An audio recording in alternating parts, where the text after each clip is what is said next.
O fim de um ciclo. Henrique José de Souza. Como foram outrora destruídos os continentes Lemuriano e Atlante, o primeiro pelo fogo e o segundo pela água, de acordo com as tradições, como foram também Sodoma e Gomorra, e como tem acontecido a muitas regiões do mundo, vítimas de seus crimes, assim também talvez mais de 2/3 do globo estejam ameaçados agora de idêntico castigo. Não se trata de um fantasioso aviso para obrigar os homens a pautarem a vida pelos sãos princípios da espiritualidade, mas de um dever que nos cabe, nesta hora trágica que atravessa o mundo, de provar que os tempos esperados já chegaram. Não queremos nos referir ao juízo final de que fala a Bíblia, mas da passagem cíclica de uma civilização para outra, em que a escolha da semente se faz entre aqueles que permaneceram fiéis à lei que rege os destinos de homens e coisas. Estamos, pois, no começo do fim, para o início de outro começo. É, portanto, a hora do julgamento. Haja vista a promessa feita por Krishna ao seu discípulo Arjuna, e narrada na Bhagavad Gita, todas as vezes, ó filho de Bharata, que Dharma, a lei justa, declina, e a Dharma, o oposto, se levanta, eu me manifesto para a salvação dos bons e destruição dos maus. Para restabelecimento da lei eu nasço em cada yuga, idade, ciclo. Só não percebem tais coisas aqueles que têm olhos para ver e não veem, e ouvidos para ouvir e não ouvem. De fato, não lhes bastam as pragas, as epidemias, as guerras, as revoluções, os movimentos sísmicos, os diques que se rebentam provocando terríveis inundações. Até o colossal gigante de pedra, eternamente coberto de neve, que é o Everest, eleva-se de alguns metros, devido à dilatação da crosta terrestre naquela região, fenômeno produzido pelos fogos cósmicos em ebulição nas entranhas da Terra. Mas a que ponto são responsáveis ainda por todas as catástrofes que ocorrem e as que se avizinham, as explosões das granadas e bombas, especialmente a denominada atômica, que em Hiroshima, por exemplo, semanas após o bombardeio, ainda produzia vítimas pela radiação subsequente? E a que ponto ainda responderão os vícios, os crimes e os horrores que fazem parte do lastro material do mundo? Por toda a parte a mesma desolação, o mesmo horror causado pelo afastamento da lei, do Dharma, tendo os homens preferido a senda do crime e da impudicícia.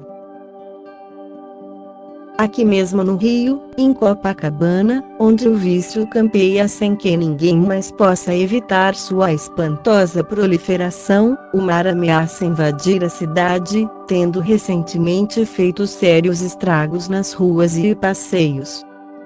Acolá, a Pedra da Gávea, na frieza muda de seus traços, ocultando aos olhos profanos o mistério que traz no vaso canópico de suas entranhas.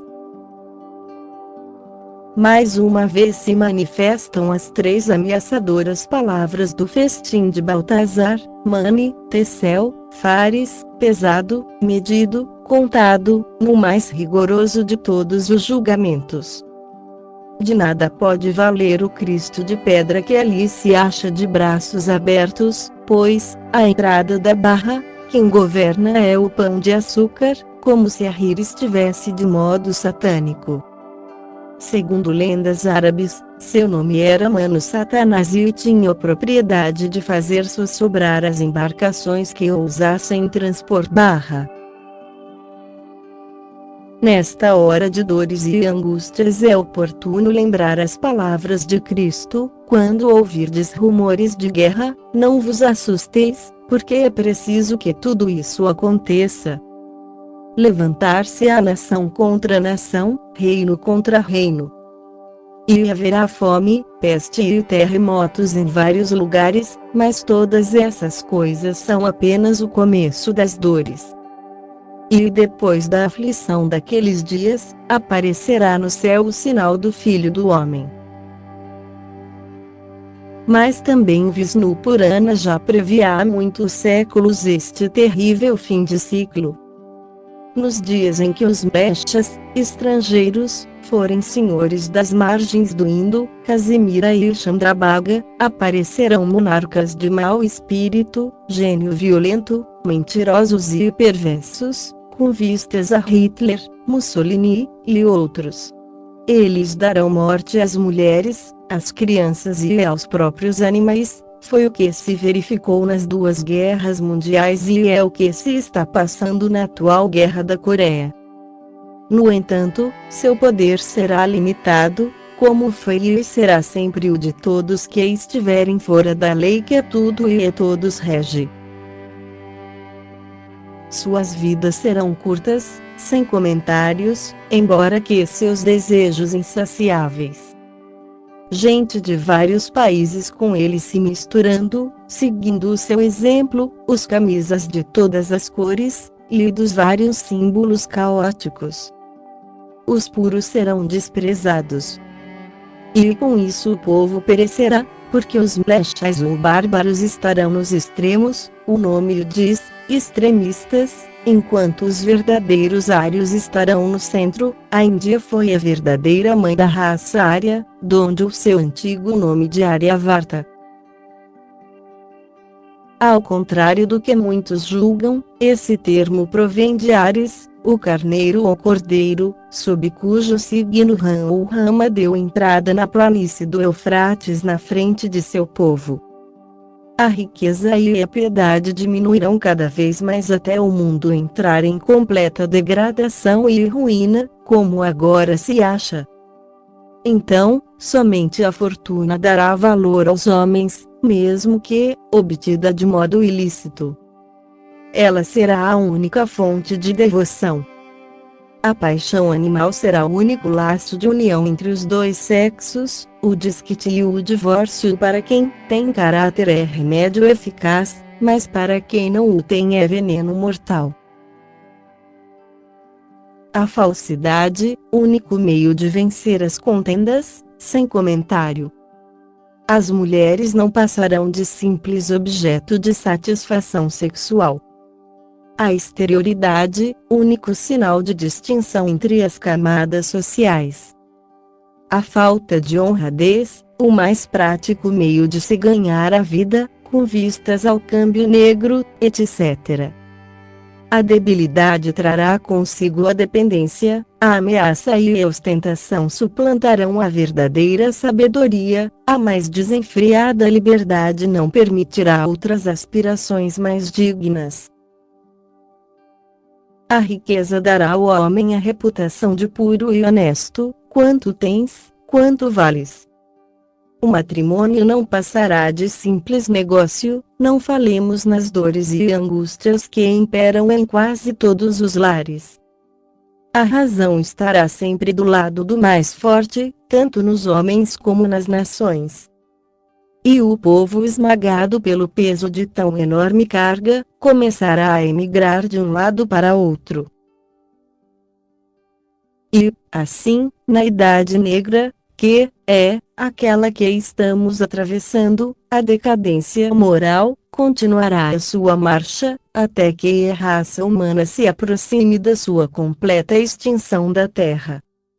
Quando o fim de tal idade, ou ciclo, estiver próximo, aparecerá uma parte daquele ser divino, que existe em sua própria natureza espiritual, dotado das 8 faculdades, os 8 poderes do Yoga.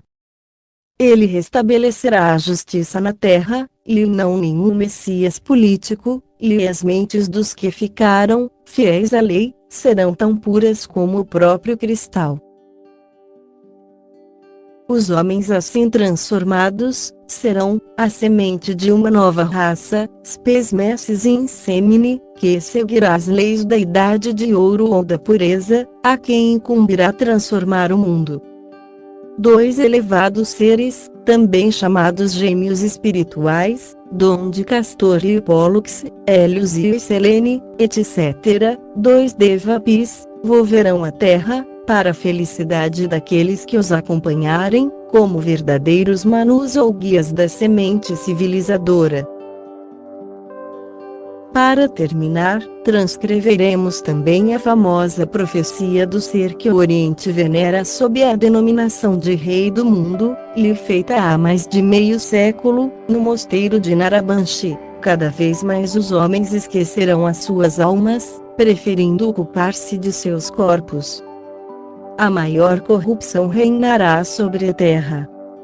Os homens tornar-se-ão iguais aos animais ferozes, embebidos no sangue de seus irmãos.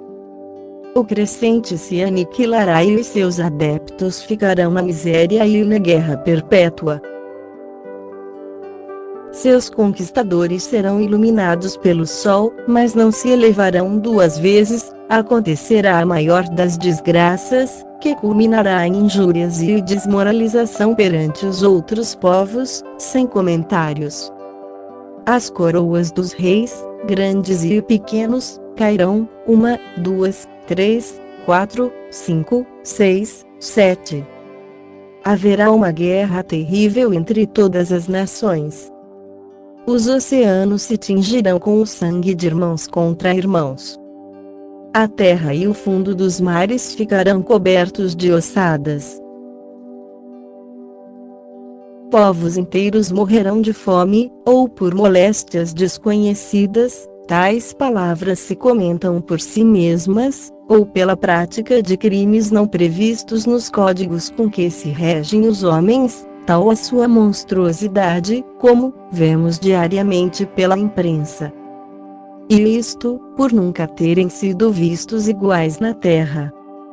As maiores e as mais belas cidades serão destruídas pelo fogo, ruínas, sempre ruínas, provocadas pelos bombardeios aéreos e dos canhões e metralhadoras, sem falar na bomba atômica. O pai se revoltará contra o filho, o irmão contra o irmão, a mãe contra a filha, tudo quanto estamos presenciando ultimamente. O vício, o crime, a destruição do corpo e da alma continuarão a sua rota fatal. As famílias serão divididas. O amor e a fidelidade desaparecerão, porque a prostituição reinará até nos lugares sagrados. Sim, até nas igrejas tem havido crimes por questões sexuais. Em 10.000 homens, um só viverá, mesmo assim, louco e sem forças, não encontrando habitação nem alimento. Toda a terra ficará deserta. Deus lhe voltará as costas. Sobre ela cairá o espesso véu da noite e da morte. Então, enviarei um povo agora desconhecido, que, com mão firme, arrancará as más ervas da loucura e do vício.